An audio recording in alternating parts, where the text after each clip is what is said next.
justru manfaatin momen-momen kayak gini untuk persiapan lebih mateng lagi kan, bisa cari info banyak-banyak, nonton video-video, latihan sendiri, segala macam bisa dikerjain di rumah gitu. Lan, tapi waktu pas kamu di Miss Universe ada hal yang bikin nyesek nggak? Aku beberapa kali ditanya pertanyaan ini dan berusaha juga untuk mengingat ada nggak ya penyesalan yang harus aku lakukan gitu lebih ketika aku di sana. Tapi aku rasa not really gitu, because preparation yang aku lakukan sangat-sangat matang. Aku bekerja dengan keras pada masa itu untuk menjadi yang terbaik. Jadi ketika aku berada di sana, I was just enjoy the moment gitu loh. Karena why you have to preparation sejauh itu, sekeras itu, kalau sampai di sana mau jadi orang stres. Oh gimana nih?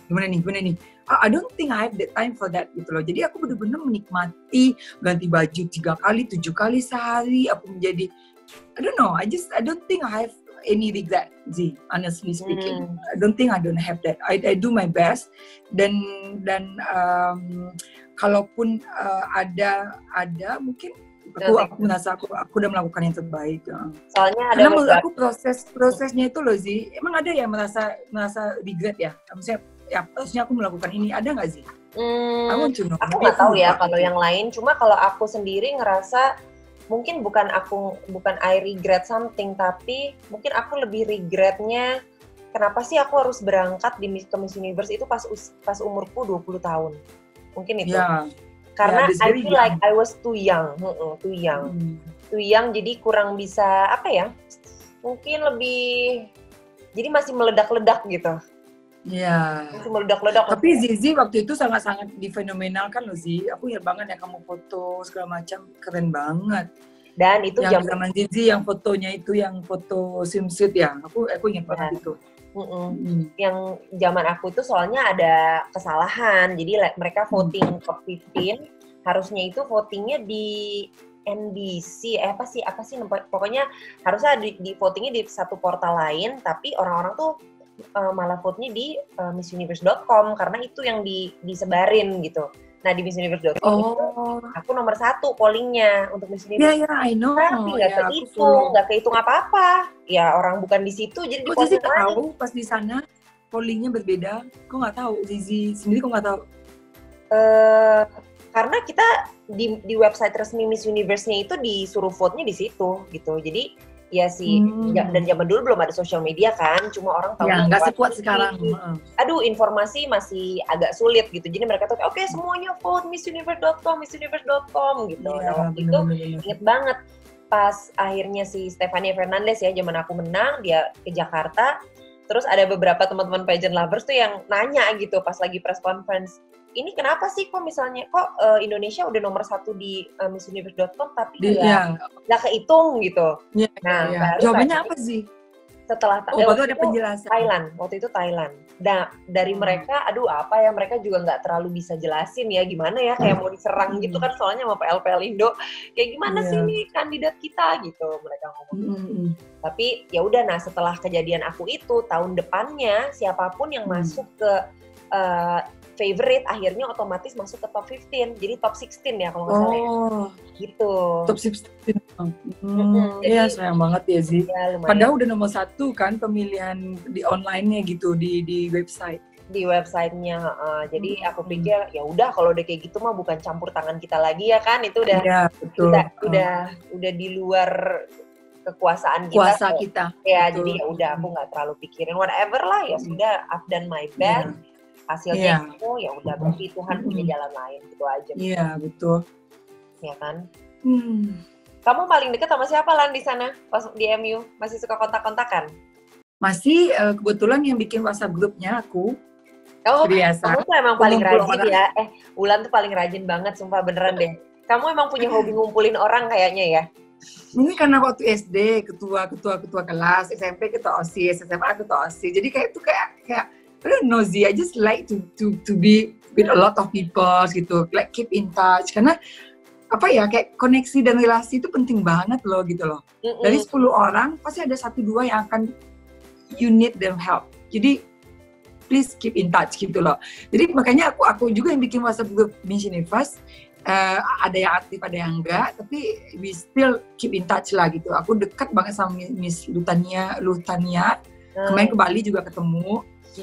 Miss Hunggari, aku ke sana juga ketemu. Rata-rata setiap negara yang aku datangin, aku ketemu mereka. Sama Miss Israel, aku sangat-sangat dekat juga gitu. Titi. Malaysia masih kontakan dong sekarang? Dekat, masih sering ketemu juga, karena kan dia juga udah punya 2 anak gitu. Miss Malaysia kawin lah, aku pertama kali ketemu Niki. Oh, di kawin Miss Universe Malaysia. Oh gitu. Ya ampun, lucu banget. Pertama kali ketemu. Seru ya Lan. Terus kayak moving forward gitu ya. Kamu mau ngapain lagi sih Lan? Kamu kan tadi yang kayak tadi kamu udah bilang, wow, I've done so much gitu. I've done a lot of things. Kamu udah modeling, kamu udah menang Putri Indonesia, kamu udah menginjakan Miss Universe, kamu udah kesana kemari gitu, kayak you've done everything. Terus kamu sekarang jualan bumbu makanan, dapur Universe, kamu charity, kamu punya beauty camp. Apa sih sebenarnya Wulandari ini maunya? Mungkin my goal is aku hanya ingin menjadi manusia bermanfaat sih. In every way gitu loh, dari apa yang aku lakukan gitu. Seperti Dapur Universe. Dapur Universe itu tadinya awalnya benar-benar tujuannya untuk share makan-makanan yang makan-makan Indonesia yang bisa kita buat kalau kita tinggal di luar negeri. Kan nggak semua bumbu ada. Niatnya itu doang pas aku sharing gitu loh. Ternyata antusias dari teman-teman kita dan sekarang menjadi pelanggan setia kita itu sangat-sangat besar. Jadi aku ngerasa sebanyak ini orang yang mencintaiku, harusnya aku bisa memberi lebih kepada mereka, manfaat apa gitu loh. Nah, Dapur Universe ini kita juga menselektif nih bahan-bahan makanan yang ibu-ibu di rumah buat, kita pilih yang paling terbaik dan kita jual di Dapur Universe. Tujuannya apa? Biar ibu-ibu ini punya income sendiri gitu loh. Karena kan aku juga ibu-ibu Lizzy. Aku juga punya suami yang bekerja. Aku juga orang pekerja. Aku nggak begitu nyaman, comfortable to asking my husband money for everything. Misalnya untuk kasih orang tuaku, untuk beli bedak, beli perintilanku. Aku senang kalau aku bisa bekerja dan tidak meminta gitu loh. Makanya itu tujuan aku kenapa aku membuat Dapur Universe. Aku sedang sekarang menyelektif para ibu-ibu di rumah yang hobi masak. Kalau memang makanannya lulus seleksinya kita, cocok itu, kita akan jual di Dapur Universe untuk membantu mereka. Karena kan Dapur Universe sudah punya platform. Kita udah punya pelanggan gitu. Itu tujuannya.